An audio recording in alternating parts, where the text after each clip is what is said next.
पहले तो आपका शुक्रिया कि आज आपने बलूचिस्तान से भी हमारे जो सहाफ़ी दोस्त हैं उनको बुलाया। Thank you. सवाल मेरा ये है कि आपने बड़ी तफसील से बताया है कि ये जो फितना अल ख़वारिज है, इसको अफ़गानिस्तान से जो अफ़गान तालिबान हैं उनकी सपोर्ट मिल रही है, उसके पीछे इंडिया भी है। तो आपकी जो पूरी ब्रीफिंग है इसमें बार बार दाइश का भी जिक्र है, ISKP। तो ISKP के जो टेररिस्ट हैं उनको भी पाकिस्तान में गिरफ़्तार किया गया। कुछ उसमें ऐसे भी थे जो बहुत हाई वैल्यू टारगेट थे, उनको फॉरेन कंट्रीज़ के हवाले भी किया गया। तो यकीनन उनकी भी इन्वेस्टिगेशन हुई होगी पाकिस्तान में, जिस तरह के आपने जो इन्वेस्टिगेशन के दौरान जो एतराफ़ात सामने आए, आपने यहाँ पे उनके क्लिप भी चलाए। तो ये ज़रा ISKP यानी दाइश और अफ़गान तालिबान की तो आपस में कोई कोऑर्डिनेशन नहीं, एक दूसरे के दुश्मन हैं, लेकिन ये रियासत पाकिस्तान के ख़िलाफ़ दोनों लड़ाई में मसरूफ़ हैं और हमले भी करते हैं, एक दूसरे पे भी हमले करते हैं पाकिस्तान के अंदर, और उनका टारगेट मुश्तरका है। ये एक बड़ी इंटरेस्टिंग चीज़ है। तो ये जो इन्वेस्टिगेशन हुई है ISKP के दाइश के जो गिरफ़्तार शुदा दहशतगर्द थे, उनसे क्या पता चला कि उनके पीछे कौन है, कौन सी ताकत है जो कि उनको सपोर्ट कर रही है? ठीक। अच्छा सर, ये आपने बड़ी इंटरेस्टिंग बात की। आपने कहा कि अफगान तालिबान और दाइश की आपस में दुश्मनी है। Who says this? सबको पता है, क्योंकि इनकी अफगानिस्तान में एक दूसरे पे लड़ाई होती है, एक दूसरे से लड़ाई, और पेशावर में इन्होंने एक दूसरे के लोग मारे। बहुत से हमारे जो उलमाए दीन हैं वो उनको किसी दूसरे का, किसी ने समझा कि जी ये दाइश का हामी है, उसको तालिबान ने मार दिया, तालिबान का सपोर्टर था उसको दाइश वालों ने मार दिया। ठीक। अच्छा, मैं इस पर अर्ज़ करना चाहूँगा कि ये जो दाइश हो, अलकायदा हो, TTP हो, फितना अल ख़वारिज, फितना अल हिंदुस्तान हो, ETIM हो, जो भी हो, दे हैव नो आइडियोलॉजी। दहशतगर्द की, अहमद भाई, कोई आइडियोलॉजी नहीं होती, इसकी कोई कौमियत नहीं होती, ये इसकी कोई इंसानियत नहीं होती, इसकी कोई एथनिसिटी नहीं होती।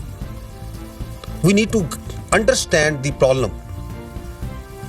आपको ये पता है कि आपकी इस वक्त जो है BLA, वो फितना अल ख़वारिज के साथ मिलकर काम कर रही है, हो रही है।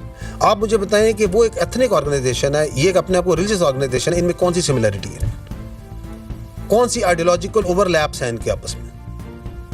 इसलिए कि इनके बाप ने कहा कि तुम इकट्ठे हो जाओ, क्योंकि तुम्हें अलग-अलग मार पड़ रही। तो इन सब का एक ही बाप है, और बाप जो सा है वो अफगान तालिबान है। बाकी जो सा है वो जो आप कहते हैं एक दूसरे को मारते हैं, तो आप ये अक्सर है, आप मुझसे बहुत अरसे से इसको कवर कर रहे हैं, आपको पता चलेगा एक फैक्शन दूसरे बंदे को मार देता है। पैसा ना, अगर $400 का एक वर्कर मिला हुआ है महीने का, उसको कोई $600 देगा तो वो इस ग्रुप से उसके दूसरे कमांडर के पास चला जाएगा।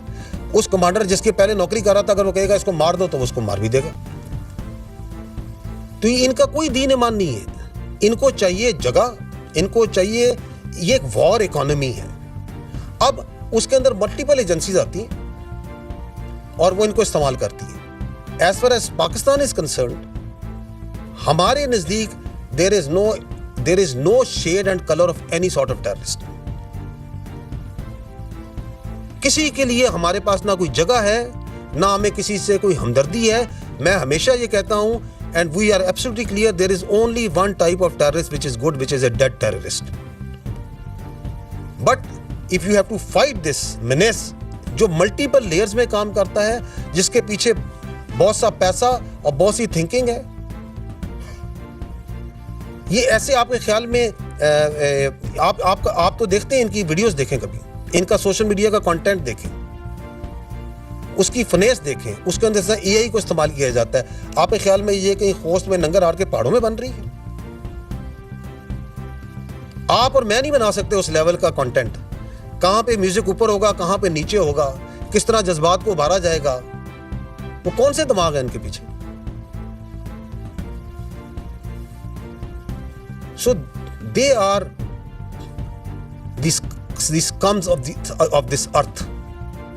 We have only one responsibility and one choice, that we have to stand against them united. और उसकी वो जंग जो सी है वो हमने इकट्ठे लड़नी है, बयानिए में भी लड़नी है, इन कन्फ्यूजन से बाहर होके करनी है, और टेक्नोलॉजी की जंग भी लड़नी है, इंटेलिजेंस के अंदर भी लड़नी है. So it's a difficult war, but it's a war which we have to win, which we will win. And let me tell you, taking advantage of your question, we need to be proud of the war that we have fought. जो दहशतगर्दी के खिलाफ पाकिस्तान ने लड़ी है जंग, दुनिया में किसी ने नहीं लड़ी. Ask anyone who understands this terrorism, who understands that this terrorism, how this works. और इसीलिए वो परेशान रहते हैं कि हमने ये सब कुछ डाल दिया इन पे. हमने इन पे अलकायदा भी डाल दी, दाइश भी डाल दी, तालिबान भी डाल दिए, हमने इनके ऊपर फितना इंसान भी डाल दिया, हमने इनके अंदर सेक्टेरियन भी डाल दिया, पता नहीं क्या कुछ नहीं डाला इन्होंने, और उनके सियासी सोबदाबाज और सोलतकार भी डाल दिए. And the country is moving forward and forward and forward, क्योंकि ये अल्लाह का तोहफा है, ये अल्लाह का मौज़ा है. ये मुल्क, ये दुनिया की कोई ताकत इस तरह इस मुल्क को नहीं चला, इस बातल कुव्वत के आगे इस तरह ही लड़ा सकती अगर अल्लाह की मदद ना हो, क्योंकि हम हक पर हैं और हक ने इंशाल्लाह गालिब होना है, इसमें हमें कोई शक नहीं.